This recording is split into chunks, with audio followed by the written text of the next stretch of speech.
Photography Online, the podcast. Coming up in the next 90 minutes, we discuss the now classic Trump bullet photograph and calculate the odds of it happening, and look at why digital camera ownership is falling in Japan. We ask if the photo competition format needs an overhaul, and ask what's the point of ever increasing frame rates in new cameras. We then discuss if the world really needs a dedicated Astro camera, a maintenance-free tripod, or a Lego camera shop. And now, please welcome your hosts for this episode of the Photography Online podcast. A man with the perfect face for podcasting. It's Nick Hansen. The scar is healed now. And a man who is so infatuated with his own reflection, he refuses to go mirrorless. It's Marcus McAdam. I still prefer an old slapper. And here to keep them both in check, it's Ruth Taylor. Hey everybody, welcome to the podcast. My name is Ruth, host of Photography Online, host of course of the podcast as well. I don't want to ask Marcus to repeat what he just said because thankfully I kind of missed it. But Nick, you mentioned a scar. You're looking rather flawless to me. What? I remember a couple of months ago you were talking about, I'm glad you can't see me on the podcast. Tell us. Yeah, it was a scar that was on my nose after, shall we say, kind of rescuing a customer from falling down a hill. Well, he's looking beautiful, everyone. I know you can't see him, but that wasn't true, that intro. Anyway, welcome to the podcast. It's good to have you guys, Marcus and Nick, and of course everybody listening as well. Got a good one coming up for you today. Everything, of course, you've just heard, and we are going to launch, I think, straight on into it. With the news stories, we've got a few stories that have been hitting the headlines photography-wise in the last few weeks since we've been with you last. Story number one, Marcus, what have you found? Yep, so this is the recent assassination attempt on ex-President Donald Trump, which obviously the images were extremely powerful on this. But a guy called Doug Mills, who is a photographer for the New York Times, he captured a photo seemingly purely by chance, because he didn't know he'd got it until it was pointed out to him by the editor later, of the bullet going, or one of the bullets, passing just behind Trump's head. Now, when I first saw this in the news, my immediate reaction, as is always the case these days, is that, well, that's clearly not a real photo. And so I quickly Googled how fast a bullet travels, thinking that I could prove that it wasn't a real photo. So here are the stats. So a bullet travels at around 2,700 feet per second, which equates to about 3,000 kilometers per hour. But the per second thing is actually easier to calculate. So in order to get it 1 foot long in the photo, the exposure time must have been similar to 2,700. So the nearest exposure time would be 1/2,500th of a second. According to the Sunny f16 rule, which we all know, the ISO has to be the same. So if this guy was shooting at f16, 1/2,500th of a second, then the ISO would have to be 2,500. But in reality, he probably wasn't shooting at f16. He was probably shooting around f5.6, which means his ISO would have been down at about 320, which would have made sense. So there was me thinking, oh, I can prove that this is a duff photo. And I couldn't, because all the figures actually add up. So I'd done a bit of digging and a bit of research and found a couple of interviews of Doug talking about the photo afterwards. And he says he was shooting at 20 frames per second. Now, we know the exposure time was around 1/2,500th of a second. So it's very easy to do the maths on this. 2,500 divided by 20 gives us the odds of him capturing that bullet as it passed behind Trump's head of 1 in 125. So that's 0.8% chance of getting that shot. For those of you who are still with us, as we've delved straight into numbers in the first 3 minutes of the show, we've ascertained this is actually a real photograph, yes? Okay, we'll come on to that in a minute. But all I'm saying is the chances of him getting that photo without even trying to get it are 0.8% or 1 in 125. So not too bad. Far better than the lottery win. It's still pretty slim odds. You'd have to try it 125 times before you manage to get it, and he managed to get it first time, so read into that what you will. However, what I find interesting here is that not the shot that with the bullet in it, because there's nothing in it except for Trump, the podium, and the bullet behind him. But there's lots of other shots afterwards of him standing kind of like with a semi-blooded face with his fist in, defiance. Above him, is the American flag. However, when you rewind the video to when before he was shot, the wide angle shot, the video shot, there is no flag there. So read into that what you will. You're so cynical. Conspiracies. You're so cynical. This guy, I've watched videos of him as well. He's a Pulitzer Prize winning photographer. You see the video of him actually, when the bullet happens, he's taking pictures down the front. He's part of the little pool of photographers. As soon as it happens, he's diving around. And I heard him say, even when he was diving around, he was trying to get separation in the composition that he was trying to get of, this amazing shot. I believe him. No, I'm not saying I don't believe him. All I'm saying is that the photo that's looking up at Trump with his fist, he's got a big American flag right over his head, and it's on a flagpole. You can see the flagpole. It's on two flagpoles, actually. It's kind of like held in two corners, and it's obviously quite a big flag, and it's obviously quite high above his head, but it's not like in outer space. So when you look back at the video, the wide angle video of him being shot, where's the flag? There is no flag there. So did someone quickly put it up after he was shot, between being shot and being escorted off the stage? I'm just raising the question, that's all. Okay, so this is interesting. So as a photographer, if you were in a pool of people like that and shooting started, would you do what this guy did? Because obviously everyone around him was telling him to get down. He is obviously been around the world shooting war zones and all the rest. His instinct was to get up and get the photograph. That was really interesting to me. The whole self-preservation is not as important as getting this amazing image. What's your thoughts on that, Nick? Is that something that, would you dive for cover? I mean, we don't know unless it happens, obviously, but this guy got some amazing shots, not just the bullet one, which was kind of an afterwards thing, but some other ones as well. Exactly. Would I do it? I wouldn't know it unless I was there. You have all these war reporters. He's a presidential photographer, I believe.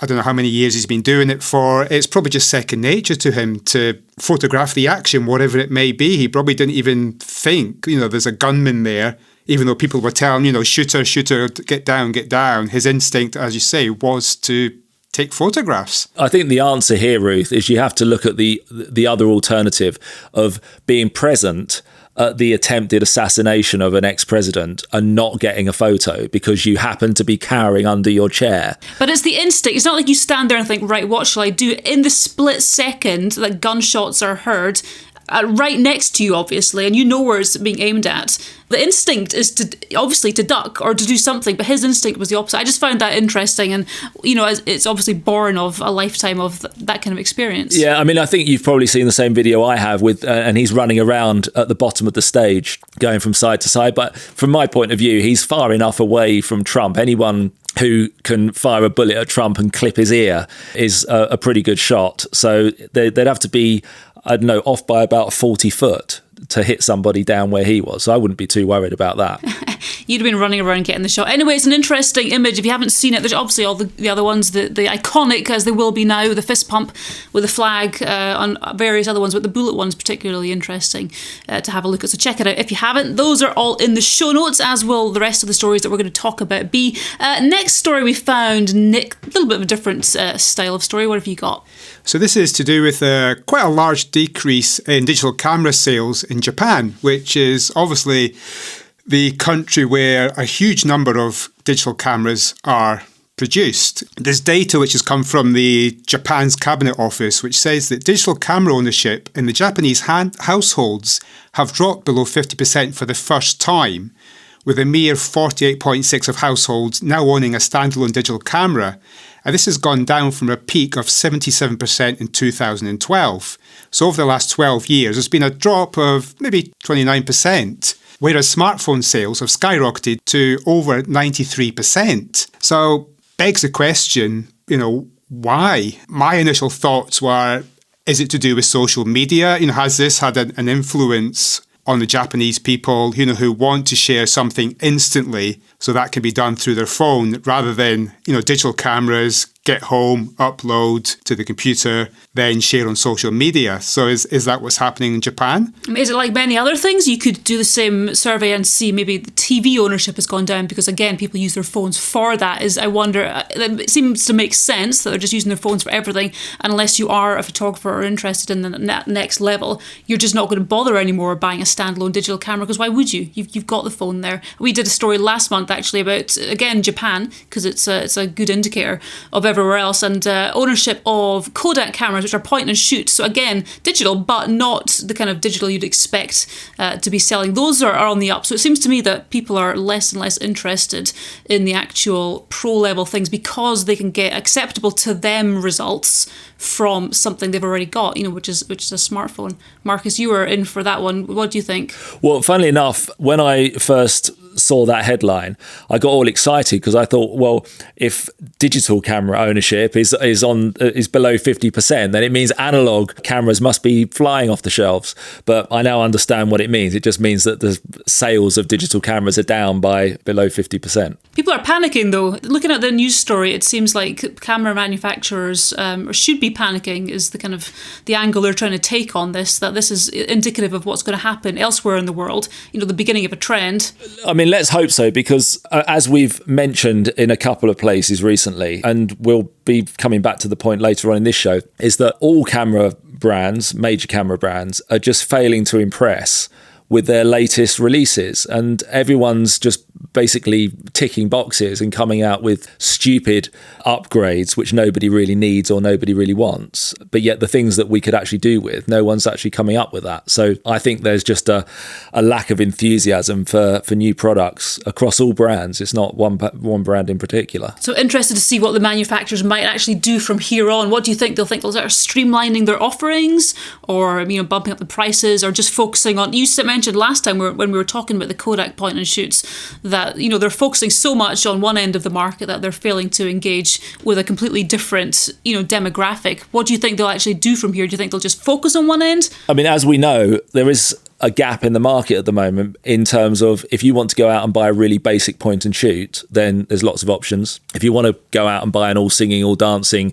top of the range mirrorless camera, then there's lots of options. But something in the middle, if we go back 15 years, you would have maybe referred to it as a bridge camera or a kind of cropped sensor, entry-level DSLR. They just don't exist anymore. And that's probably because of the smartphone market, is that people just don't, there's no demand for cameras like that. But if a big camera brand came to you, Nick, let's just say Canon, because you're a Canon user, let's just say Mr. Canon phones you up and says, listen, we know that you're a photographer who uses our gear. We're struggling a little bit at the moment to come up with some incentives to sell cameras. So what would your advice be in terms of what camera we release next? What would you like to see on a camera? There's nothing really from my perspective that I would want to see. Well, let me put something to you then. What was your camera in for repair for recently? So water damage, so water ingress. So my R5. So the weather sealing. What kind of water damage was that? Did you drop it in the ocean? No, it was just out on a rainy day shoot. So water was getting into the camera, just in and out of the bag throughout the day. So you wouldn't have thought it'd be too difficult, really, to come up with better water sealing. So we're not talking about an underwater camera that you can go scuba diving with. We're just talking about a camera that you can take out in light rain without having to send it off to get repaired. Yeah, which I believe OM Systems do. OM Systems give their camera quite a high IP rating. Okay, but that would be useful. Rather than giving us AI in the camera, which we don't want, give us better weather sealing, because that will sell more cameras. So if Mr. Canon phoned me up and said, listen, Marcus, we know you know a thing about cameras and we trust your opinion, as most people do, I would say, look, just slimline everything, take it right back to basics and just make a camera that's made for photographers. Take off all the bells and whistles, we don't want that, and drop the price. So, give us a full frame camera that's just got manual mode. It hasn't got your PASM dial on it. There's none of that fancy nonsense. Just PASM? Take it, program. On the shooting mode, it's got the PASM, and then it's got portrait mode and a mountain mode and the macro mode. And just take all of that off. Okay, we're not interested in any of that. Take video off. It's not a video camera. It's a stills camera, and just give us the bare basics and half the price. And so therefore it would mean that people could go out and buy a decent camera without having to sell an organ to buy it. This is something we're actually going to be talking about a little bit more in next month's podcast, in the big question, which we'll mention in a little bit. But let's move on to our third story. Marcus, you found one. Obviously, the Olympics are actually coming up, but actually by the time the podcast comes out, they'll be, I believe, in full swing. Well underway, yeah. Well underway. Where do you reckon Britain will be at the time, by the way, just as an aside? Oh, I don't know. We'll probably... The thing that makes me laugh about the Olympics is the way that everyone skews the results. So if one country has won more gold medals, but less medals than another country, it's almost like anything except for gold doesn't exist. Whereas if you need to tally up all your medals to come third, then of course all the silvers and bronze are just as important as golds. And it's so amusing to watch. But anyway, the Olympics shouldn't be about who wins. That's it's exactly all about what it's about. This is the pinnacle of all these athletes' careers. Every 4 years they get a chance. This is what they're all aiming for, and I'm looking forward to it. Actually, I always find it quite amusing. Britain seems to do fairly well in the events that are seated, so horse riding, rowing, anything where you're sitting down. Count dressage out anyway. Well, let's not go there. Anyway, I think whips have been banned from the Olympics, so she couldn't take a whip with her. So that's her out. Yeah, Google that if you want more info. Anyway, what's your story, Marcus? Olympics rise? Yeah, so there's a South African photographer, Greg Martin. No relation to Harry, presumably. He collaborated with a friend to plan a shot of the full moon rising behind the Eiffel Tower. Perfectly positioned it in the centre ring of the Olympic logo. Now, if you haven't seen this photo, then it might be worth giving it a quick Google because it is quite impressive. When I first saw it again, this is the problem these days. I was waiting for this. No, but this is the problem these days, is that you see a photo where, you think, okay, there's either a lot of planning has gone into that and a lot of luck, or it's not a real photo. And it's a sad sign of the times, but my default assumption is that it's just a fake photo. So then you start doing your research and start working out the speed of bullets, and look where that got us. But anyway, so in order to get to the right location, he needed to get special permission because it was in a secure area. But Greg works for the IOC, that's the International Olympic Committee, and he's actually the president's photographer-in-chief. So he probably didn't have to do too much to get access to wherever he wanted to go. But he's got another title, and his other title is Senior Producer in Digital Content Production. All I'm saying is that someone with a lot of experience in digital content production. Oh. You see where I'm going with this? Just saying. Just saying. No. But anyway, he said that there was another photographer present when he arrived in the same location, so they'd obviously got permission to be there as well. But apparently they left before the moon was in the ideal position because they said that there was too much cloud around. So it's all stinking a little bit, really, isn't it? It was that no one else was there to capture the shot. He said someone else was there, but then, if you'd got permission, Nick, right, you're a photographer, you're in Paris, okay, and you've worked out that the moon is going to be behind the Eiffel Tower. So you get permission to go to a secure area and you arrive, and then before the moon is even in the right position, you give up because you think it's going to be too cloudy and you go off and get a McDonald's. Does that sound likely? It's not something I would do, no. No. You would always hang around because there's always the chance that you're going to get the clearing in the cloud. And of course, according to Greg Martin, the cloud suddenly cleared and hey presto, he was the only person to get the shot. Now, again, I'm not saying that this is not a real shot. I'm just, pointing out the facts. That's all. This is the way my brain works now. I'm sorry, but that's the sign of the times. I've actually looked at the webpage that this is on, and this is one for you, Marcus. So the moon moves at about a speed of 1 kilometre per second, which is 0.6 of a mile. So there you can do your maths on that. Yeah, but the difference is that he can move his own position as well. Yes. I don't know by how much, but obviously if he moves forwards and backwards, then that affects the height of the moon compared to the Olympic rings.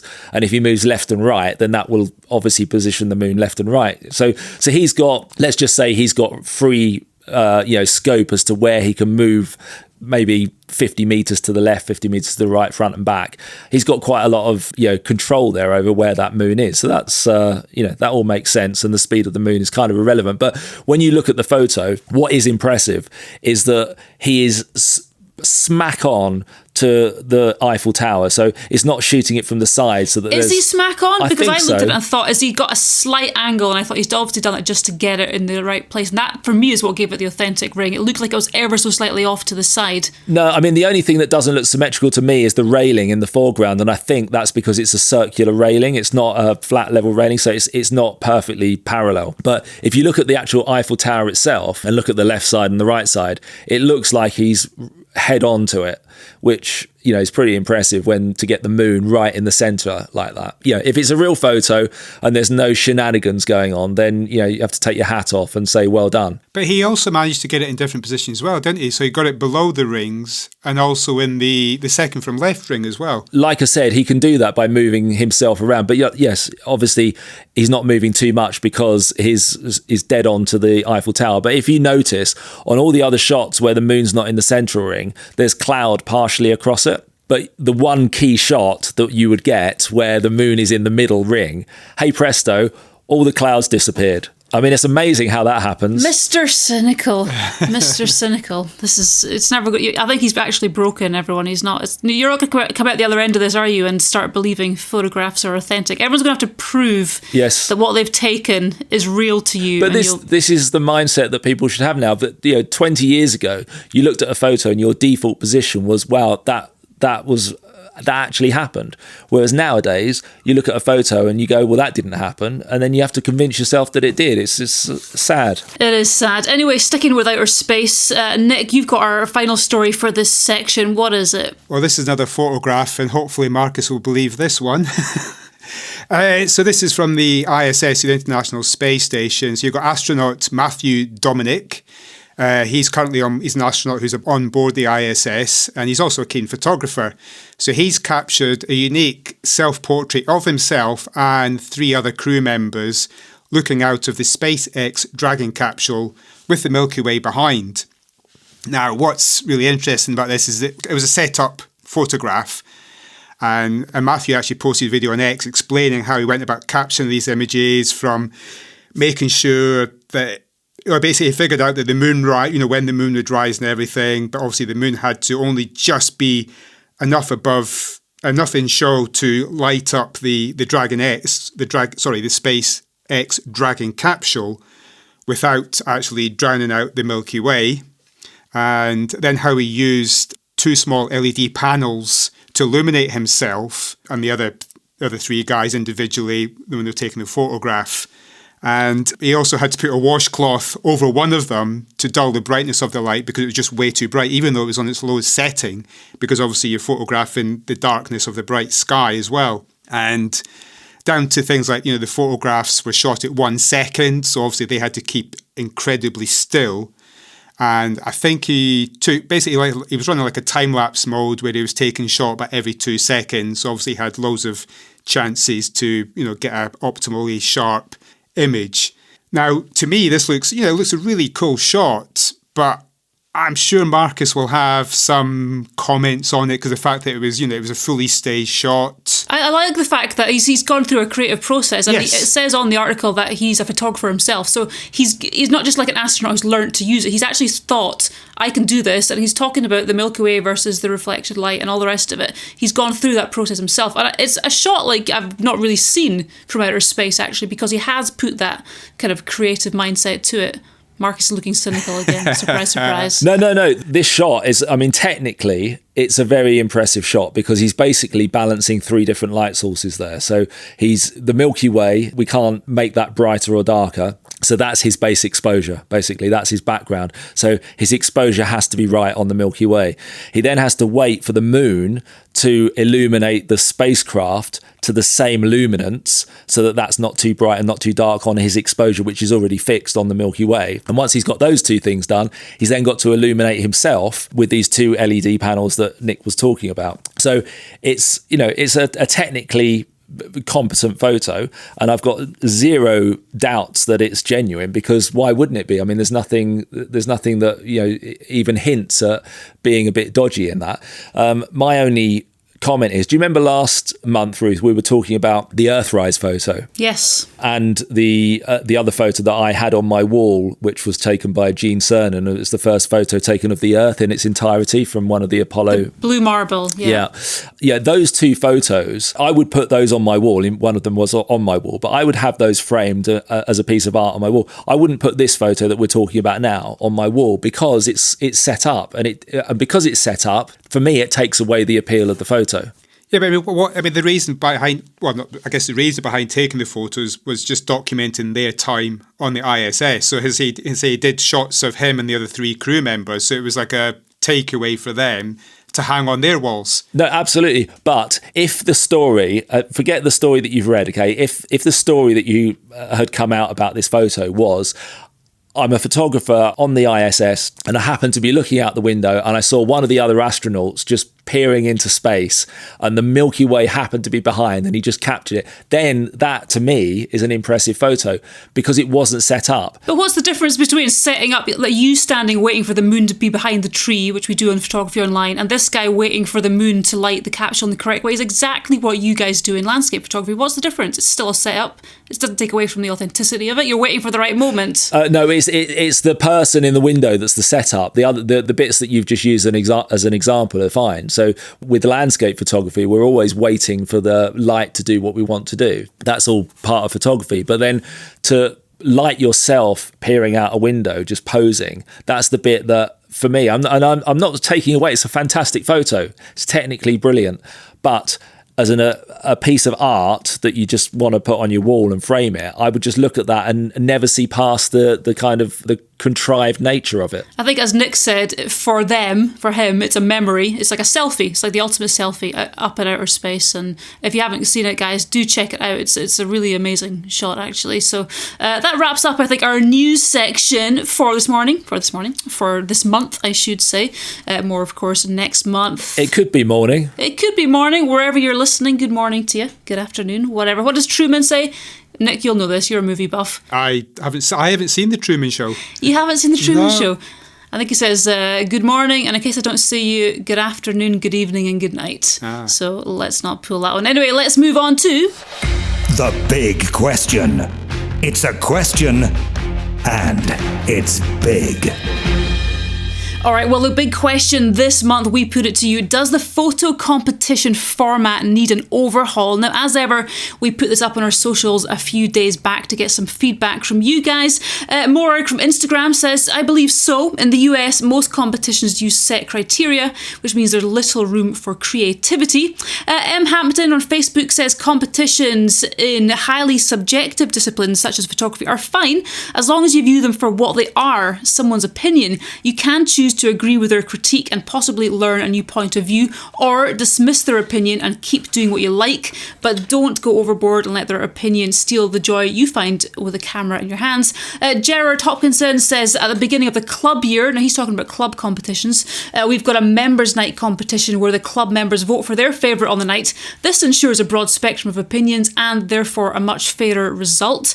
And Duncan Stewart says, save your money for a day out, don't waste your time, is my advice. Now, as I said, most of these listeners, they are relating more to club level competitions, I think. But are we talking a little bit more about the bigger competitions, the international, the national ones. But who wants to go first on this? Nick, you've got some experience with international level competitions. If you want to talk about it, you don't have to. You're looking slightly traumatised still. We can arrange for some counselling after the show. Well, it's not really relevant to this in the fact that I was disqualified from winning and previous year being runner-up without going into... I have actually never spoken out about this myself on social media or anything.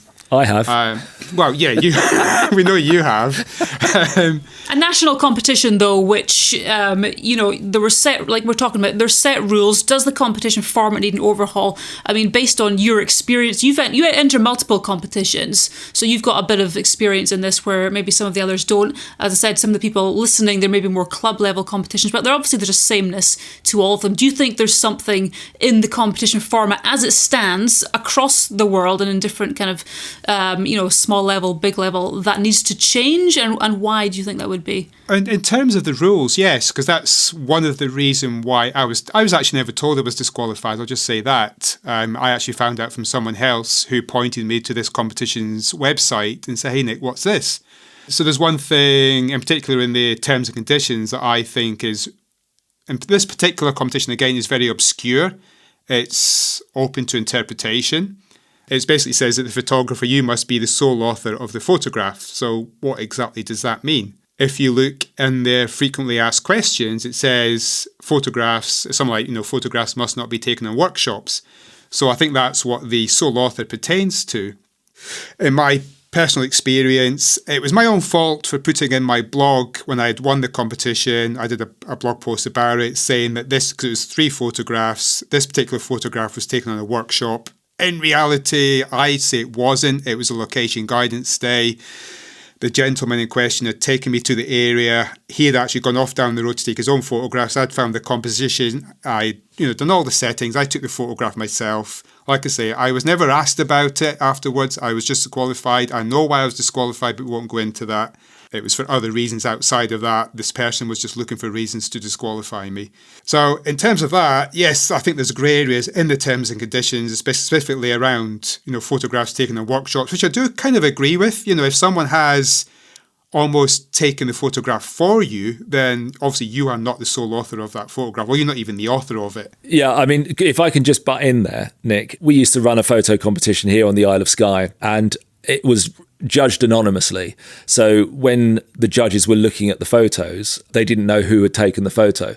Now, because it was judged anonymously, although I wasn't a judge, I used to go through and look at the photos just to see what people were sending in. And occasionally I would look at a photo and I would go, I don't know who took that, but I know that I was with them when they took it, because only I would go to that location. It wasn't a classic roadside location where you just think, well, that's been taken 100 times before or 1,000,000 times before.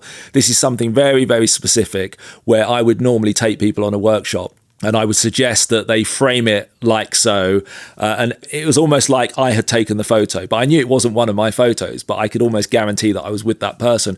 But when you're taking a person to a location and you're saying, right, okay, what works best here is a 35mm lens, probably shoot at f8, and then we'll do this and we'll do that. And then all they really do is press the button.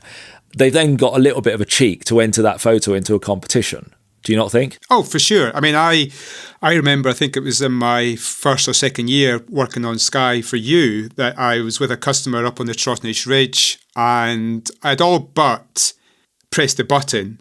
I'd actually handed him his remote release and said, right, start taking photographs. The light is beautiful. The sky was amazing. You had beautiful reflections in the loch. And I just thought, this is a competition worthy photograph. Yep. But whose photograph is it? This is the golden question, is it? I remember being out with Harry before, taking a picture of the Northern Lights, and I set up my camera on a rocky outcrop near the sea, and I'd set everything up for him, the composition, focused it, put the exposure in, and I said, right, I'm going to walk around to the next headland and light that sea stack out there with a torch. I was there. Yeah. Were you there? Okay. So I then walked round, and all Harry's done is he's pressed the button. But whose photo is that? Because it's on my camera. I've set everything up, but I haven't actually taken the photo. Harry was the one who took the photo. And even to this day, we argue about it. To me, that is your photo. You set it up, but that's why that rule exists, right? In most competitions, you have to be the sole author. It can't be on a workshop. No, absolutely. And we're not debating whether that rule is fair or not. I totally agree with it. But where do you draw the line? Because let's just say that somebody goes out to take a photo and they're using a guidebook to get them to a location, and that guidebook happens to be written by another photographer. When you take that photo, then you could be disqualified because you're not the sole owner of the artwork, because you were following a guidebook. It's the same, you see photographs on social media.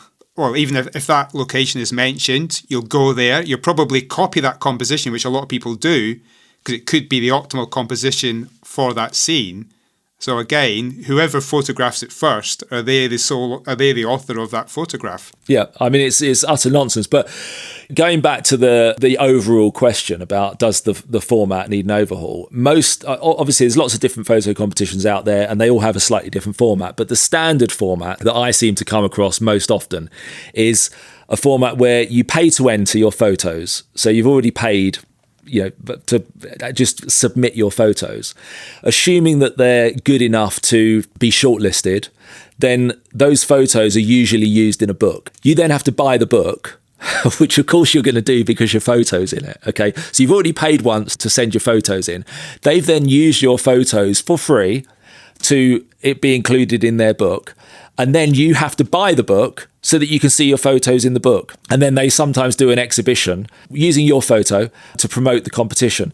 And everything about that is wrong because the photographer is the one who is losing out. The only winner is the actual winner who might win a big prize and it'd be worthwhile. The other 8,000 people who entered are just being taken as fools. Yeah, I mean, I've been there, done that. Landscape Photographer of the Year, the biggest UK landscape photography competition.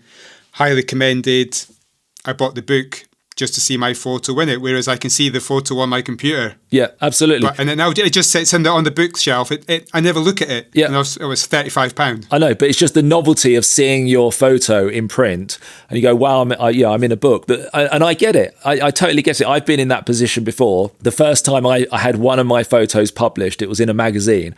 I was so proud of it. And I've probably still got the magazine somewhere. It's probably in the loft, somewhere. But once you've had several photos, hundreds even, published in various magazines, books and what have you, the novelty kind of wears off and you expect to be paid or rewarded in some way, shape or form. You don't expect for people to use your photos for free, but worse than that, you've actually paid them to use your photo for free because you've paid to enter it. And then just to really kind of like kick you while you're down, they then go, oh, if you want to see it, you've got to buy the book.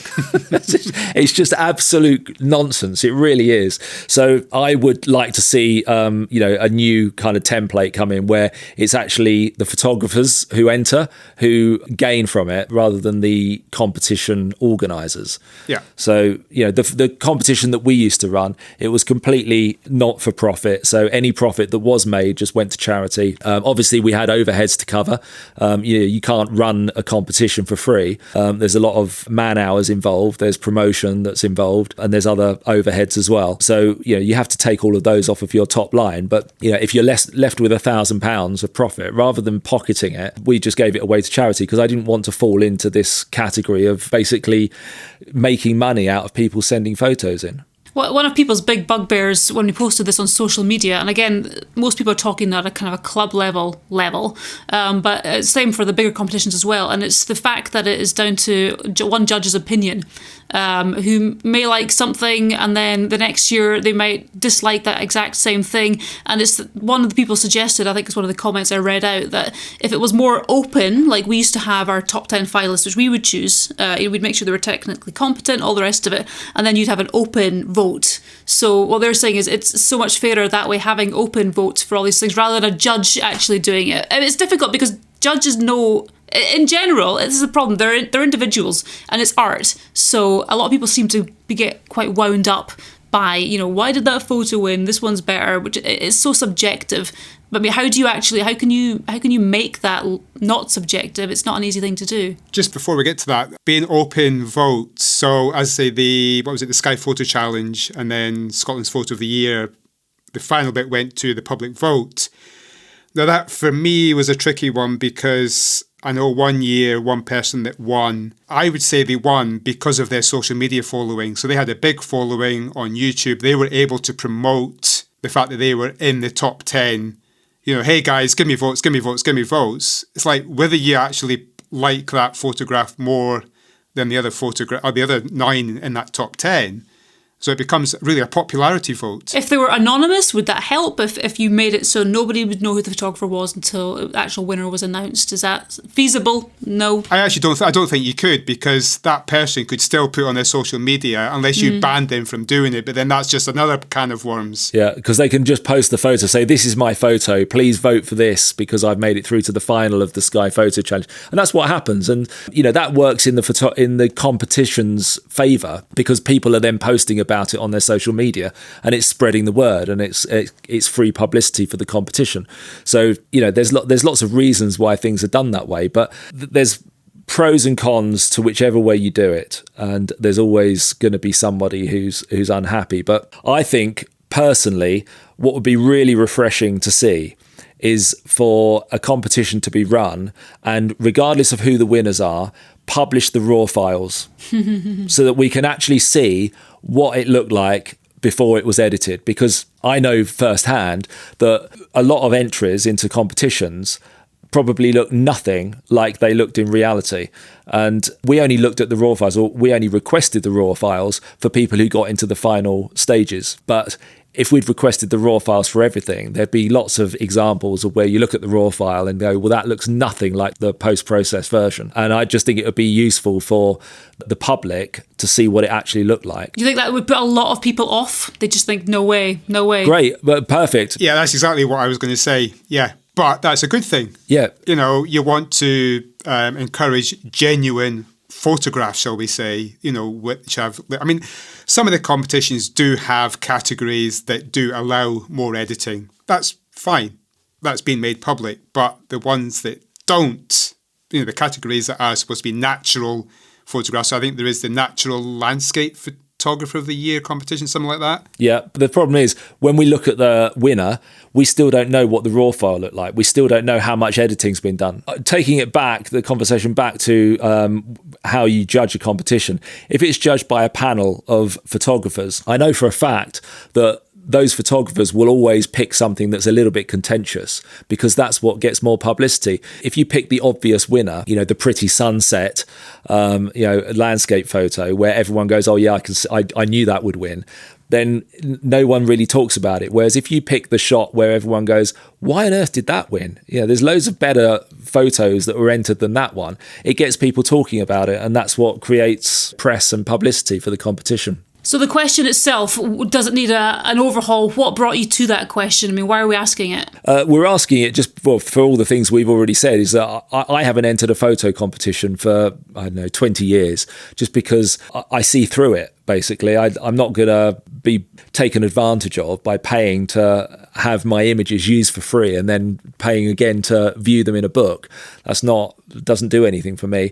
Purely from a personal point of view, okay, if I entered a photo competition, for me, I would rather come last than second, because if you come last, nobody knows about it. So if I entered a photo competition tomorrow, Ruth, and I came last, if I haven't told you I've entered that photo competition, you would never know, because the last person's never, or I could come 30th, or I could come 17th.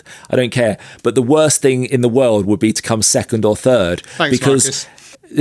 No, but if you're the runner-up, basically the whole world knows that there's someone out there that's better than you in someone else's eyes, At least the following year I won it. Exactly. So there was room for improvement, and you improved on it, but you were disqualified, so it doesn't make any difference anyway. Well, see, some people actually don't mind whether they come second or third.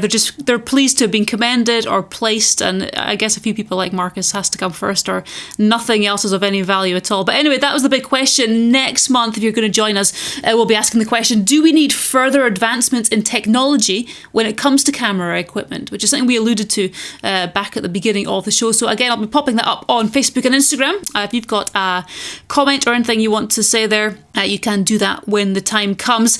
So we're nearly at the halfway point. We just want to take a minute to say a special hello to some of the listeners from more unexpected parts of the world who are listening in, specifically this month. We've got a couple from Lithuania, which is cool. Actually, I had a group of people from Lithuania we were out with last week, me and Nick. So it's one of those countries you don't hear of for a long time, and then suddenly... Did you promote the podcast to them? Is that why they've listened? Well, that's what I was going to say. Possibly. But more interestingly, 29 people in Ghana are listening, which again, no reason they shouldn't be, but just unexpected. So if that's you, if you're one of those listeners, I know we're not big in Africa, so why we got 29 in Ghana is a mystery. But you're all welcome. But it's just, sometimes when you look at the analytics and you go down, and obviously the UK is always at the top, and then it's followed by the USA, and then you've got all the English-speaking countries, Canada, Australia, and what have you, and then you start working your way down, and it's all fairly logical. But occasionally you'll just get something that appears like Ghana and you think, where did that come from? Spain is below Ghana. Really? And there's other countries where you just think, like Brazil, okay? Brazil is a massive country with a massive population. We have one listener from Brazil, but yet we've got 29 from Ghana. Just amazing to think. I love it. If you are one of the 29, get in touch with us. Go to mc2photography.com and check out the contact links on there. We would love to hear from you. Speaking of comments and stuff, thank you for those that have left some about the podcast, the show as well, but the podcast last month. D. Wingham was saying this: I was curious, how can an audio platform push out information of use on a visual endeavour? I enjoyed the entire podcast. I'm finding it harder to find interesting content that doesn't have the American political problems attached to it. Apologies for our story about Trump. Thank you for your work. So thank you for saying that. That's good. Roger saying, watermarking pictures. Great rant, James. This is based on last month's show. He says, sadly, I'm one of those who irritate you by putting a logo in the bottom corner of my shots that I share. I only started doing it after I found several of my pictures had appeared on other people's websites without any reference to myself. However, I now realise the exercise is pointless. So well done, guys. You've converted him. I thought he was going to say I only started doing it after I heard the podcast. That would be better. He said, I realise it's now pointless because of the existence of AI, so I'll stop doing it now. Yeah. So well done. Great podcast full of relevant topics and interesting points of view. 501CM, who is not giving us his name, says, much prefer the podcast to the YouTube show. Oh, ouch. So take from that what you will. I think that's a film shooter, isn't it, Marcus? 501CM? Yeah, Hasselblad 501CM. So he might have bad choice or bad taste in YouTube shows, but at least he's got good taste in photography. Yeah, he's listening and watching both of them anyway, so we're glad you like the podcast at least. The show itself, Andy and Helen Louch say, another cracking video. This is last month's video, of course. Full of interest, humour, brilliant advice and guidance, on my must-watch list every month. And Rob Van Elven says, another fantastic episode. Thanks for all the great work to produce these interesting segments every month. Always great to see the passion coming through in each of these. Especially enjoyed the photographing strangers feature, as that's always very intimidating. Keep up the wonderful work. That was a really popular one, actually. Not unexpectedly so, because it was very, very interesting to watch, but because so many of our people actually seem to be more into the landscape, the wildlife. You're never entirely sure how things like that are going to land, but lots of people are loving that one. I think it's something that a lot of people can relate to, because I think it's something that intimidates a lot of people, and if it didn't intimidate them, more people would do it. That's true. People like looking at those kind of images, but they're scared to actually do what it takes to get them. Myself among them. But anyway, thanks everyone for your feedback. Do keep it coming. We're at the halfway point, as I said, and I was getting told off before we started doing this, because I'd labelled this a mini rant, because I was going to say that every time Marcus is on, we seem to have kind of deviated into unofficially introducing this kind of mini feature. So there was a rant last month about travel. There was a rant the previous month about travel, and Marcus said he's got something to talk about this month. And when I called it a rant, he said, no, it's not a rant, it's an observation. So halfway point observation from Marcus. If anyone else has got observations over the next few months in the podcasts, Nick, Harry, James, they can do the one as well, but Marcus has got a few more things to get off his chest. Marcus, what's got you this month? This is really not something I need to get off my chest. I just thought it'd be interesting to discuss, because I was in New York a couple of weeks ago, and I was there on Independence Day purely by chance. I didn't organise it that way. I just happened to be there on July the 4th. So I'm in Manhattan, and there's a big fireworks display, which, was the talk of the town. So I had to go along and watch it, just because I didn't want to be there and miss the party. I'm not a massive fan of fireworks, to be honest. And with hindsight, I wish I hadn't waited for 2 hours just to watch some colourful lights in the sky. But anyway, I was standing along the waterfront, because the fireworks were set off from barges, which were moored on the Hudson River. Barges? Onion barges. No, barges. And so I went over to the other side of the Hudson River, so I was looking back on Manhattan. So basically, Manhattan's now the background to the fireworks. I think 100,000 other people had the same idea. Wow. So it was really busy over there. I was with my daughter, who's only 12, so she was able to kind of get down low and look through the railings, because we got as far as we could get to the water's edge. But because I'm quite high, I felt a bit guilty standing right at the front, because you're kind of aware that you're blocking the view of people behind. And we got there with plenty of time, and it was, when we got there, it was already 10 deep. And the lines of people went on for probably 5 miles along the waterfront there. So the estimations are that there were over 100,000 people watching these fireworks. But anyway, that's not the reason what we're going to talk about. So while we're standing there, I'm just people watching, looking to my left, looking to my right. And there's lots of photographers there with tripods, with decent cameras set up on inferior tripods. We'll come on to that in a minute. And I was just looking to the person to my immediate left and to my immediate right, and I was absolutely amazed as to how clueless they were in how to operate their cameras. So I started making little notes on my phone as to what they were doing wrong, just so we could talk about it, because I knew I would forget. So we'll start with the lady on my left, okay? Now, she was, you'll laugh at this, Nick, this is before the fireworks, so, like I said, we got there a couple of hours beforehand, so the lights gradually fading, the lights in the city are coming on, it all looks good without the fireworks, and she's taking a panoramic stitch of the skyline of Manhattan. And so what she's doing, she's got an L bracket on her camera. So she's turning the camera on its side, okay? And she's starting from one side and she's taking shots and she's doing everything right. She's overlapping the photos so that they'll nicely stitch together. What she's then doing, once she's finished her sweep, I wasn't counting how many photos that she took, but once she's finished her sweep, she then takes the camera off the tripod, puts it in the native way, so like the landscape way, and she's now reviewing the photos that she's just taken, which are now on their side, okay? And she's saying to her husband, "Oh, I don't know what's gone wrong, but all my photos are on their side now, so I'm going to have to do it again."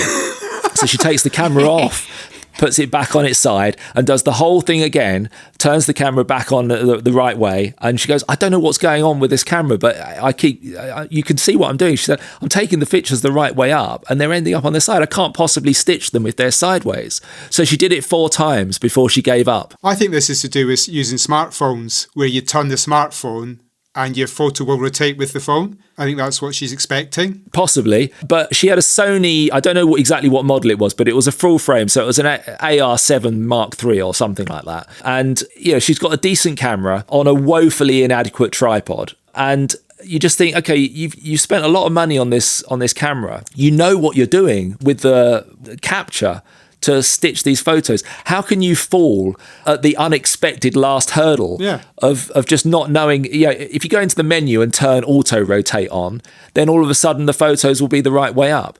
And it was just the fact that she couldn't get her head around why these photos were ending up sideways after she turned the camera 90 degrees. Oh, dear. It was just making me laugh. Anyway, she had 2 cameras, by the way, both on different tripods. The other camera was on a time lapse to take a photo every 5 seconds, but she kept on jogging the camera and moving it and changing the composition slightly. And you just think, well, what's the point of doing that? The moment you move that camera, that time lapse is completely redundant. Yeah. You can't possibly use it. So I calculated that she took over 1,000 images in the 2 hours that we were waiting there. And you just think, what's someone going to do with 1,000 shots of the same scene? Anyway, the lady to my right, it gets better, okay? The lady to my right, and the fact that they're both ladies has got nothing to do with it, by the way, Ruth. They could have been men. The lady to my right was with her husband, but her husband clearly knew nothing about photography because she was asking him questions and he was going, "I don't know anything about cameras." But she had a cable release. So a cable release means that it's connected to the camera with a cable. It's not one of those infrared ones, but she was obviously used to using one of those infrared ones because every time she took a photo, she would put her hand in front of the camera to take the photo, as though that's the only position that the cable release would work for. But she was shooting with a wide angle lens. So I thought there's no way that her hand is out of the picture there, because she was almost holding it in front of the lens to click the thing. But the problem is that her photos were so dark, they were so underexposed, that you couldn't see what was in the shot and what was out of the shot. But if she got those photos onto, Lightroom and whacked up the exposure, she would have seen her hand holding the the cable release there. And she couldn't work out, she was having big problems working out why she couldn't see these photos. They were hideously underexposed. All you could make out was the occasional street light right off in the distance. They just looked like hot pixels. Everything else was completely black. And I'm looking at the camera, and she hadn't got any information on the back of the screen. So I couldn't see what aperture she was shooting at, what ISO she was using. All I knew was that the exposure time was about a second or half a second. But even then, it was coming out way, way too dark. So I'm guessing that she must have been shooting at f/22 at ISO 50, because I can't see how it could possibly come out that dark. But anyway, she was talking to her husband, and she was trying lots of different things. And I was standing there thinking, shall I help them? Because I've got the knowledge to be able to help them. So in the end, I tapped the husband on the shoulder and I said, sorry to bother you, but I can see that your wife is struggling a little bit here. I said, I'm a photographer and I can probably solve the problem for you if I can take a look at your camera. And he just looked at me and went, no, we don't need your help. I was like, oh, okay, fine. So, and the result was that they missed all the fireworks. I mean, they didn't miss them, but they got drastically underexposed shots of the fireworks. But rewind the story a little bit before the fireworks started. And she was trying everything to try and resolve this exposure problem. And after about 20 minutes, she said, I know what will do it. She said, give me the other memory card. That will sort it out. So she took the memory card out of the camera, handed it to her husband. Her husband handed her a spare memory card, put that in, and she thought that would solve the exposure problem. Oh, dear. And this is another person with a good camera. She had a decent camera. And so the lady to my immediate left, and the lady to my immediate right were making these drastically elementary mistakes. And I looked up and down the waterfront, and you could see for miles and miles and miles just crowds. And I thought, if you magnify these two people by however many thousand people were on that waterfront, it can't be coincidence that I'm between the only two incompetent photographers along that waterfront. So you have to assume that that's just the norm. Yeah. And there must be 100,000 photographers along that waterfront who could really benefit from watching photography online and buying our essential camera skills.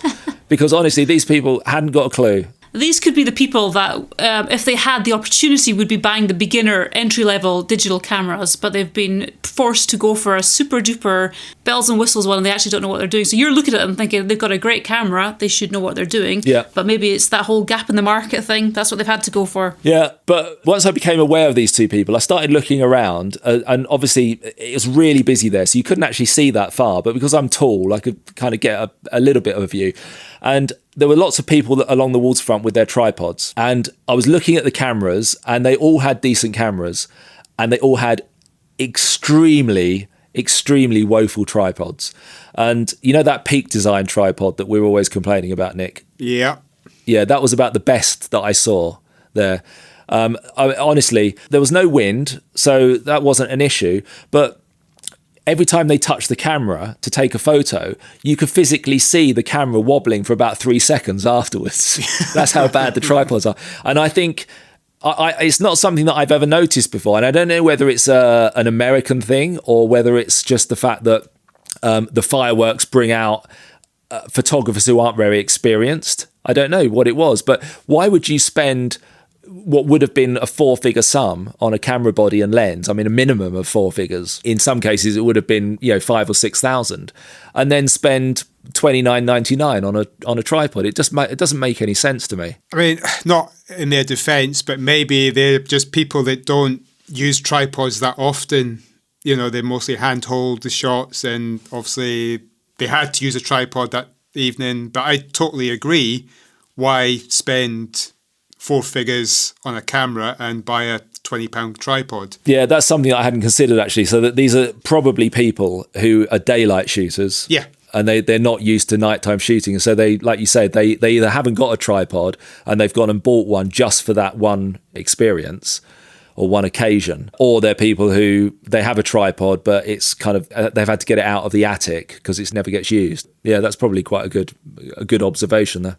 I had a customer this morning, and she even said to me, "Look, this tripod of mine will make you laugh."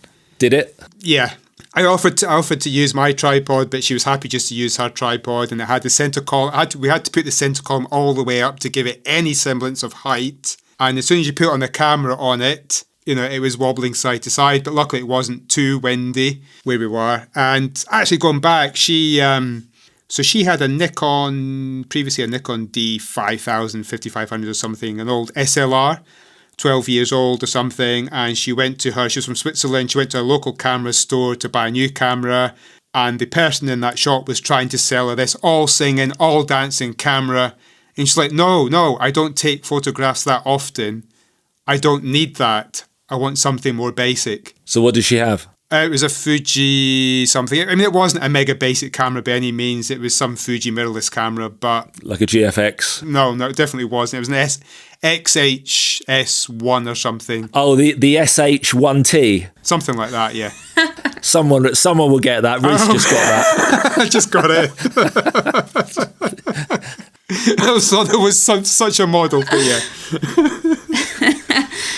You never know with the model numbers. They're wildly uncreative. Anyway, that was our midway not rant. Yeah, I just thought it was an interesting observation. Absolutely, a good observation. But I think Nick was right in that, New York City shooters, odds are handheld, and they grabbed the tripod for the time. Yeah, no, I mean, these were people who weren't, I don't think they were New York based particularly. They were people who travelled quite a long way to come and see the fireworks. So bought them in from probably, a few hundred miles away, and a lot of them were even international travellers like myself who were either there by design or by accident, but it just seemed to be a really good cross-reference of people, but the only thing they had in common was a complete lack of understanding of how to use their cameras. Right, next time we'll print some cards off for you, and you can take some Photography Online little cards and just kind of fling them around. Don't tell them they're rubbish, just say, here you go, you might benefit from this. Yeah, and I guess I was a little bit put out by having my offer of help refused.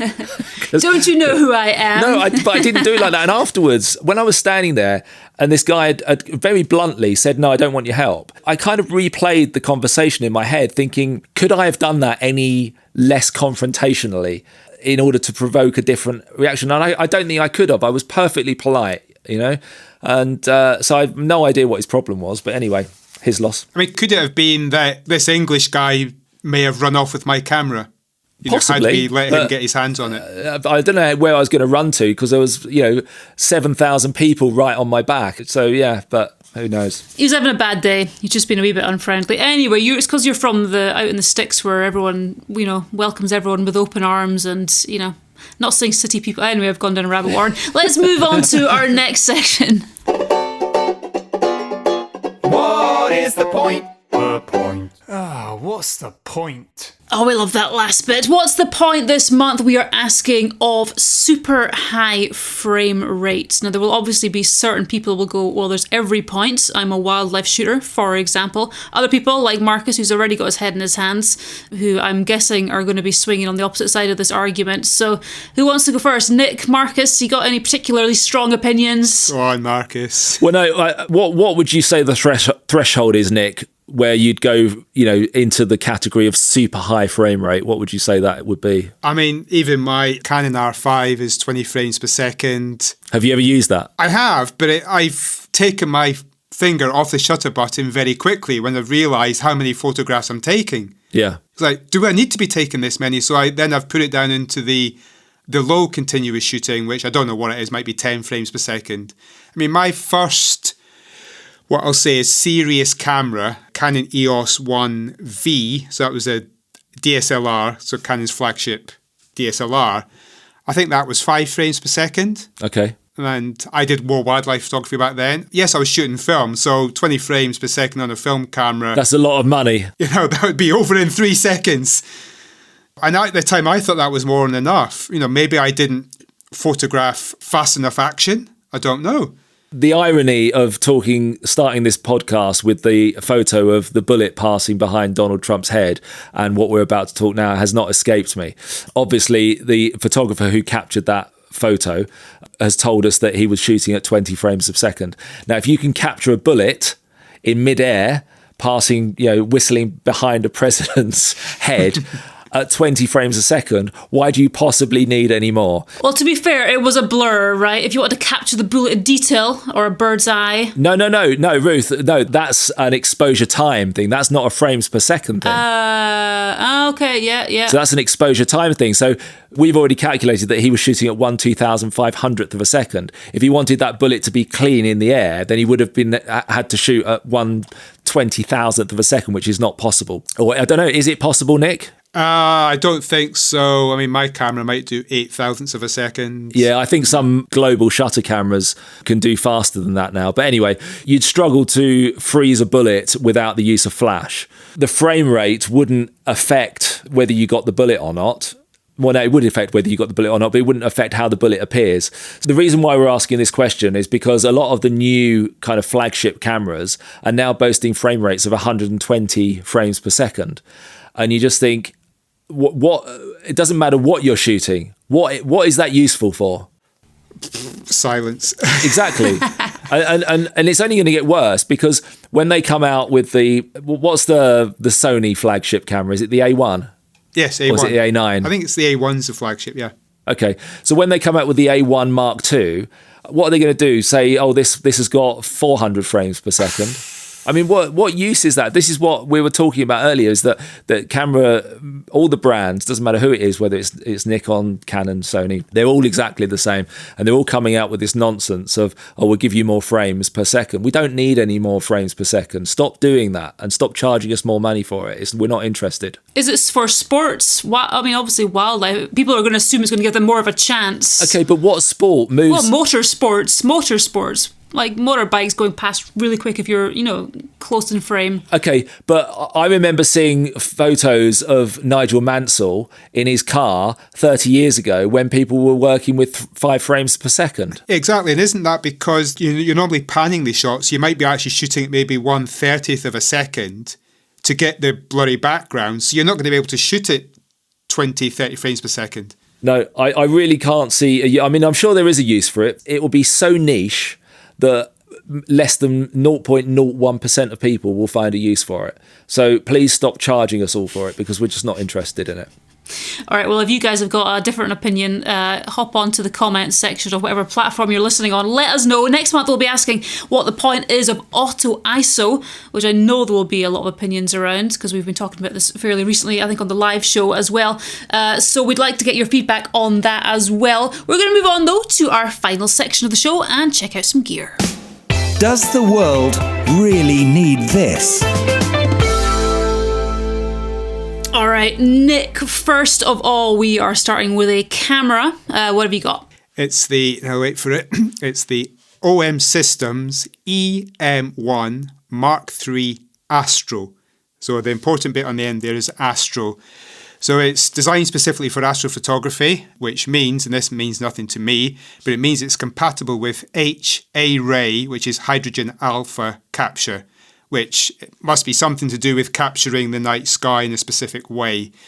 Now, it's dedicated to astrophotography only, so it means that you cannot use it for general photography. I'm using air quotes here, but no one can see this on the podcast.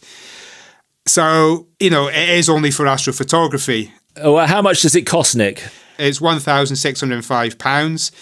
As I say, it's the EM1 Mark III Astro. So it's actually based on the EM1 Mark III. And so it's actually made to order. So what they do is they actually convert it for astrophotography.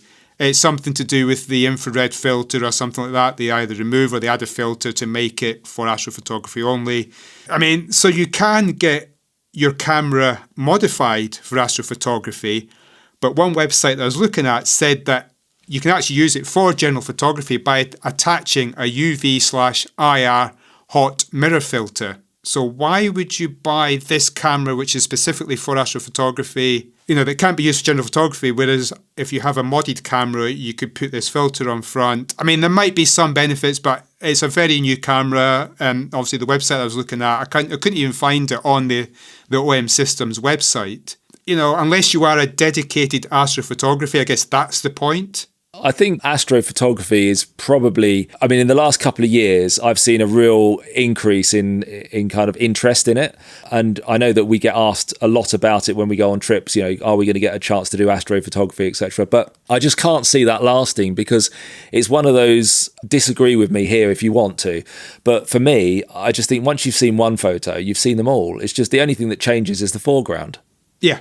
Yeah. It's the same. It's basically just saying, look, here's the same background, but with a different foreground. And once you've done that 6 times, it gets a little bit boring. That's the same as any landscape photography. The sky might be the same and your foreground's different. What difference does it make? No, because with landscape photography, you've got different light, you've got different skies, you've got different moods, you've got different atmospheres. With Astro, it's always nighttime and it's always clear skies. I mean, the mood's exactly the same. There is no mood. I'm not an Astro fan, but I've done it before and I've kind of ticked that box and I've got on with it, my life after it. So, you know, I've been there, seen it, done it, and that's it. I mean, yeah, I guess you've got, yes, the night sky, but then you've also got the aurora, the Milky Way. And actually, I was out a couple of evenings ago photographing noctilucent clouds. So you've got different elements of the night sky to go with the different foregrounds. So would this camera, I know it's labelled an Astro camera, so would it also be good for things like the Northern Lights? I would have thought no, because I think it's aimed at capturing nebula, you know, deep, well, not necessarily deep space, but, you know, the general night sky, shall we say. So, which obviously the aurora isn't necessarily that. Yeah, so is there anything else about this camera which stands out, Nick? Yeah, it's got 5-axis in-body stabilization and it's weather sealed. So two things which are really useful for astrophotography. Yeah, so that goes back to the fact that it's actually a modified EM1 Mark III. So that body for general photography, they just basically do the modification for astrophotography. So why don't they just make a dedicated astrophotography camera which they can remove all of these things from and make it cheaper? Same message is coming out again and again, really. Yeah, exactly. Okay. So does the world need it? What do you reckon, Marcus? For a very brief time, probably it's needed in very limited demand. How's that for a politically correct answer? Rubbish. Nick, what do you reckon? Well, yeah, I mean, obviously for dedicated astrophotographers who that's the only thing that they shoot, yeah. Yeah, so what we need to do is we need to ask a dedicated astrophotographer, someone who loves doing that, what their regular setup is, if they had this, is it worth it to them? If that's you, by the way, we're not giving you one because we don't have one, but let us know if you've tried it and we shall decide if the world really needs it. We're moving on to something on the complete opposite end of the spectrum. This is camera related, but not useful for taking any pictures whatsoever. Marcus, what have you found? Yeah, well, as we've mentioned, I was in New York a couple of weeks ago, and one of the things that was quite high up on my list when I was there was to go to B&H, which is probably the most infamous camera store on the planet. I don't know whether it's the biggest camera store on the planet. I mean, it is big, but it's certainly the most famous anyway. And they were 50 years old last year, because I think they launched in 1973. And to celebrate their 50th year, they've had a 297-piece Lego kit made.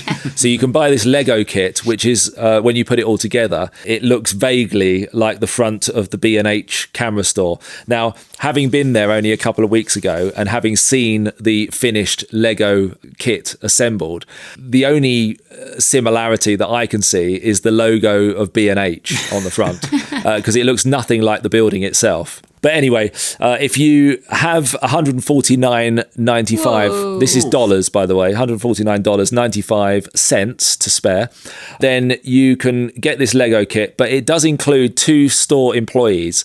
Now, I'm assuming that these are Lego employees and not real employees, because if it includes real employees, I might actually buy one, because I could do with my car being cleaned and the toilet's blocked as well. You get a laptop, again, probably a Lego laptop, a camera, and a few lens props. So you can change the store display, I guess. Once you've built the bricks and mortar, you can change the display inside. So I was looking at before I went to B&H, I was looking at their website, and they've got a very highly produced video of, I think it's called A Brief History of B&H. It's very well put together, and it tells you all about how they started and everything. And they've got over 1,000 employees now, so it's not bad for an independent camera store, is it? But having been there a couple of weeks ago, I did find it a little bit impersonal. I mean, you can't be on that scale and have a personal experience, but I'd much rather, or I'd get a lot more from going into our local camera store here, which is Fools Photographic, and having a conversation with people who actually know who you are because they remembered you from when you last went in and they know what camera you use, rather than going into somewhere that's basically Kmart or Walmart. I don't think Kmart exists anymore. But yeah, it's a massive store with, like I say, 1,000 employees. It's very faceless and very impersonal, but that's not knocking it because it is what it is. And obviously to be that size, you can't really be personal. But one of the things that was promised on this video, which was a short history of the shop, is they said that there was free candy everywhere in the shop, and because I was with my daughter, she got quite excited about that. We wandered around and we didn't see any free candy anywhere. False advertising. That's bringing in the youth and then making them as cynical as you. I know. She was very, very disappointed. So need to maybe it was a COVID thing. Maybe, yeah, well, very possibly. Depends how old the video was. So if you want the intimate experience of B&H, the Lego model is the one to go for. If you want the full thing, go in. Speaking of Lego, actually, when I was looking at this a few days ago, I noticed something else you can get in Lego, which might be more up your street, Marcus, because you've got, as most people will have seen in the studio, if they watch PO Live or anything, lots of cameras in the background. Most of which I think actually work and are functional and you use them. And none of them are Lego. None of them are Lego, but you can get a Lego camera, a Lego Polaroid, just for a display. Obviously doesn't take pictures, but it could look quite funky. A little bit of splash of colour in the background. Anyway, Lego doing all sorts of wonderful things. B&H store Lego set. Does the world need it? Maybe No. the employees get it as a joining gift or a leaving gift or something, but I don't know if I would have one myself. Yeah, no, I don't think the world needs a Lego set of a shop somehow. Fair enough. All right, well, Nick, moving on to something which a lot of people reckon they need. I don't know about you. What is this? It's another camera. It's the Canon EOS R5 Mark II. So to begin with, I'll talk about prices, and that may help us decide if it's needed. So the price for it is £4,500. I think it's roughly about the same in dollars, maybe just $4,200, something like that. Compared to the Mark I, which I've currently found in the UK market for about £3,100. So what? £1,300 difference. That's about 30%. So that's quite significant, yeah. Exactly. So on the Canon's website, it says it offers superb all-round performance from a hybrid camera, that excels in every genre of photography and filmmaking. So they're very much touting this, for the hybrid market, as it says, people that shoot both photography and video. So as someone who shoots the R5 Mark I, is there anything in this that would make me want to upgrade to it? So let's look at some of the specs. So it's got improved heat management. So the Mark I, when it came out, there was all this, overheats for video after 30 minutes and things like this. So this supposedly has better heat management. But I believe you actually need to buy an additional vertical grip for it to do this because it has fans in it. I might not be 100% confident with that, whether there is something without buying the grip, but obviously you would benefit from buying the grip, so there's additional cost there.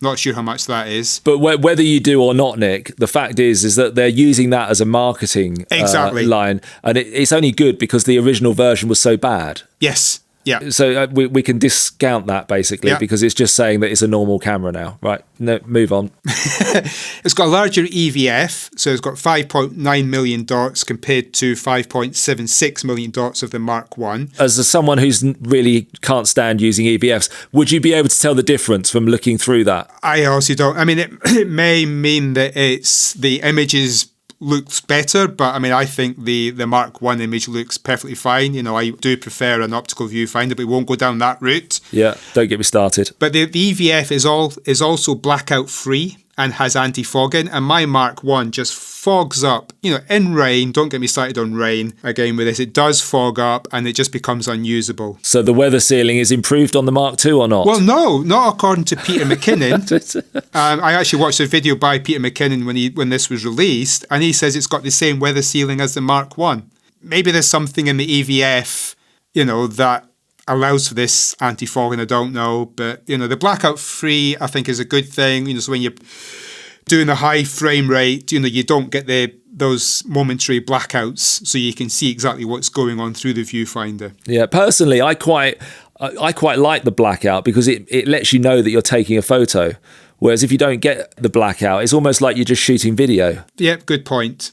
But anyway, what we're saying is that the one thing that they needed to improve on, which was the weather sealing, they haven't done it. Exactly. So perfect. It's not for, I can almost say there, I'm not going to upgrade based on that. So it's got eye-controlled focus. Now, this is something they brought into the R3. And I've seen numerous videos where people were saying the R3 eye-controlled focusing wasn't good at all. They had to recalibrate their eye each time they wanted to use it. What's the point in that? But this is supposed to be better. But obviously the proof is in the pudding, as we say. People have to buy it and try it out for themselves. Illuminated buttons. That's probably a good thing if you're an astrophotographer. If you're shooting in low light. Well, why didn't they, rather than call this the R5 Mark II, why didn't they just call it the R5 Astro?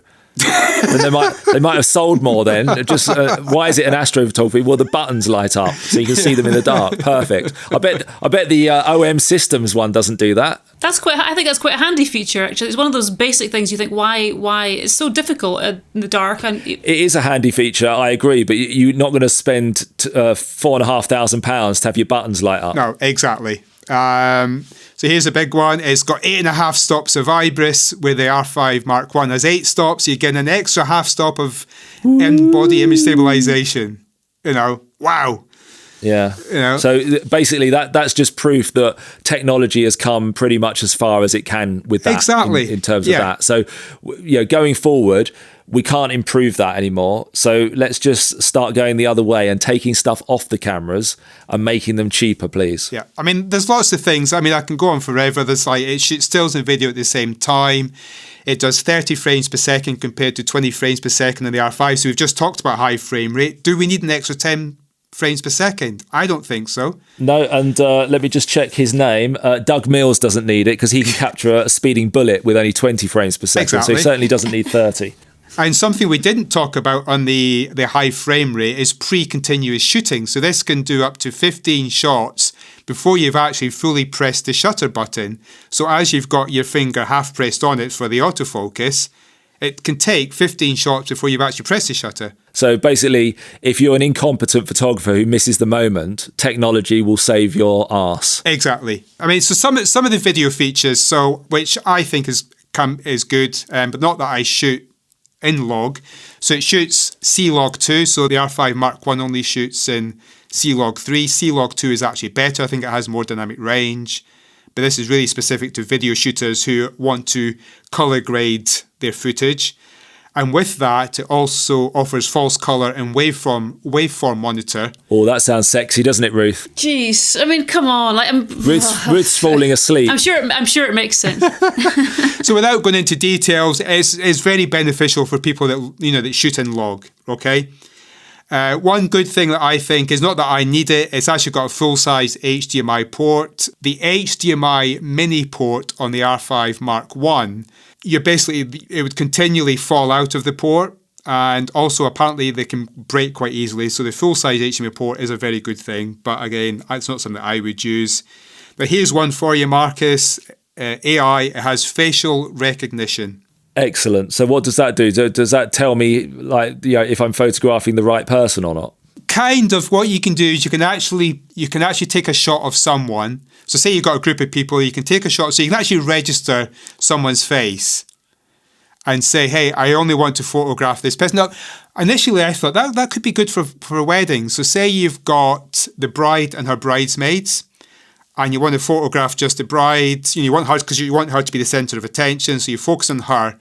But then thinking about it, well, say some of the bridesmaids did something out of the ordinary all of a sudden. Well, it's not going to be able to focus on them because you've told it to focus on the bride. That would be so frustrating, wouldn't it? You've got all the composition and everything perfectly nailed as the bridesmaids are kind of doing something really, really cute, and the camera's just refusing to focus on them because they're not stored in the memory.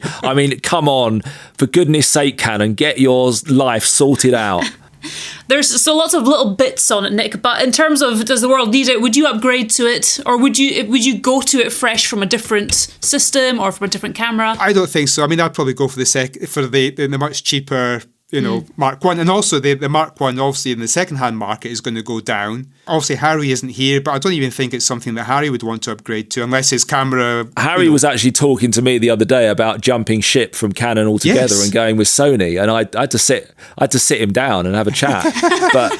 But he might have a point. That's the problem. He might have a point. Right, well, moving on to something that apparently is very well weather sealed. Our final item for What's the Point? We've come across a water and sandproof, and what it describes itself as maintenance free. It's a tripod from Leofoto, very nicely named the Poseidon. Marcus, you've had a wee look at this, and I know you've got a few notes, shall we say? Yeah, so the Poseidon is the name of the series of tripods. So within the Poseidon series, there's because if it was called the Poseidon, you'd think finally someone's come out with a sensible name for a piece of photographic equipment. But the Poseidon is only the name of the series. Within the series, we have the LP-284C. What's wrong with these people? Well, I know, and the LP-324C. So I'm sure the LP stands for Leofoto, even though that when you look at it written out, they spell it with an F. Leofoto Poseidon, LP. Possibly, yeah, Leofoto Poseidon, yeah.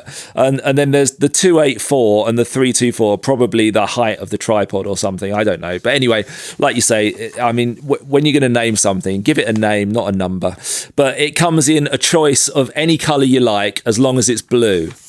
So they've made it blue so that it kind of goes with the theme of water. I'm waterproof, yeah. Now, it's not a cheap tripod. It starts at £360, so that's for the smaller one. They're marketing this as amazingly 10 layers of carbon fibre. Well, that's nothing new because the tripods that we use by King Joy have had 10 layers of carbon fibre going back 10 years. So they might be a bit behind the times there. They've obviously weather sealed it, as you've rightfully said, Ruth, which is one of the big strong points about it. But the tripods that we use are all weather sealed as well. And from what I can see, there's really no difference. What they do is they use titanium alloy feet, which apparently are non-corrosive in seawater. But I don't know what the feet that we use on our ones are, but they don't rust in salt water either. So I don't think there's much difference there. Looking at the Leofoto website, there's a few things that made me smile. They list their they list their tripod as maintenance-free system, and this is a quote, by the way, which saves a lot of cleaning time for photographers and improves their recording efficiency. What? Exactly. So they're saying that because this is a maintenance-free system, you've got more time to go out and take photos rather than having to clean your tripod. That this is actually a selling point, Nick. But surely you do the maintenance after you've taken the photographs. Exactly. But anyway, you can save the time that you would have had to spend, the hours and hours and hours that you would have had to spend cleaning your tripod, Nick, and you can actually go out and take photos instead. Okay. The twist lock grips feature and I'll start the quote marks here, a wavy design which perfectly matches the ocean. So that's good, isn't it? Another quote here, completely different from those tripods with 3 legs and 1 centre column. How do you think this sentence ends, Ruth? We have 4 legs and no centre column. I don't know. No, so I'll read out the whole sentence for you now. Completely different from those tripods with 3 legs and 1 centre column. It features no centre column and 3 fully folded legs. Poor marketing person. Yeah. Is it a good tripod though, Marcus? Because it looks decent enough. Yeah, it probably is. But when you're having to market it the way that they're marketing it, you really think, actually, this has got nothing new on it at all. They've just made it blue. But sandproof is quite well sealed, isn't it, to stop the sand getting into the... Yeah, but the tripods that we use are all sandproofed and water sealed. All it is an O-ring and on the twist lock grip to stop moisture and dirt getting into the threads. And the ones that we use, they work perfectly well. From what I can see on the diagrams, it's exactly the same as most other tripods. But Wex, who are one of the big photo dealers over here in the UK, they've got it down as an intuitive 4-leg section setup. 4 leg? Oh, right, yeah. 4 section intuitive, yeah, but it's intuitive. Oh well, of course. In case you had to sit and try and figure it out with the diagram. You don't need a manual to extend these legs. Apparently, it's completely self-evident. And there's a hollowed-out top plate. You'll like this one, Nick. There's a hollowed-out top plate which makes the tripod lighter and more flexible.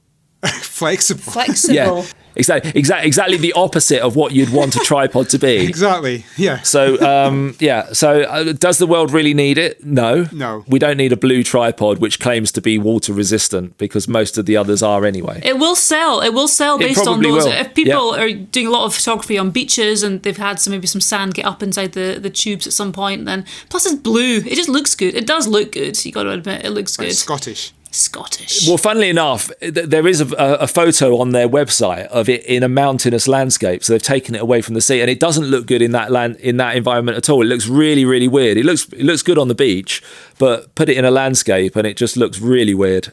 Instagrammers will love it down there. If anyone's listening from Leofoto and you fancy us testing it out, do feel free, send it on in and we'll give it a fair go. But does the world need it? We don't think it does. Anyway, we're going to finish up there, I reckon. Coming up next month on our main YouTube show, we're looking at wide-angle photography, which sounds kind of basic, but I don't think we've actually ever looked at that specifically before on essential camera skills. We're going to be filming some beavers for our special. Harry has been down doing a really fun feature all about photographing I should say. In fact, I got in trouble for this last month by calling the thumbnail shooting strangers, and a few people said, what do you mean shooting strangers? Are you going to be on the street with a gun? Anyway, photographing beavers, analog affairs, doing some still life on analog affairs. So that's all coming up in our September show, which will be out Sunday the 1st of September. So looking forward to that. Do tune back in. Thank you so much for joining us again. As I say, comments, if you want to give us a comment, we always love to hear from you guys, either about what we'll be talking about or where you're listening from, anything like that. This will be out on, of course, the usual places, Spotify, Apple, but we also put it out on our YouTube channel a couple of weeks later, and that's a really good place to stick some comments as well. So thank you again, Nick and Marcus, who looks like he's already disentangling himself from various pieces of equipment. We're not quite fit. This happened on the live show. If you're a Photography Online official supporter, if you're a Poos, on the last live show, you might have noticed that Marcus started, taking everything off, switching things off before we'd even pressed the end button on the thing. And also, speaking of the end button, I don't know if anybody noticed this because I nearly missed it as well. Our last main show, there is a blooper at the very end, and if you switched off, before the kind of credit-y thing comes up and the logo, it's at the end of that. I don't know if anyone actually noticed because usually people comment and nobody did, and it's quite a fun one. So if you've missed that, go to the very end of our last show, check that out. Anyway, until next time, take good care, but most of all, take good photos. The Photography Online Podcast.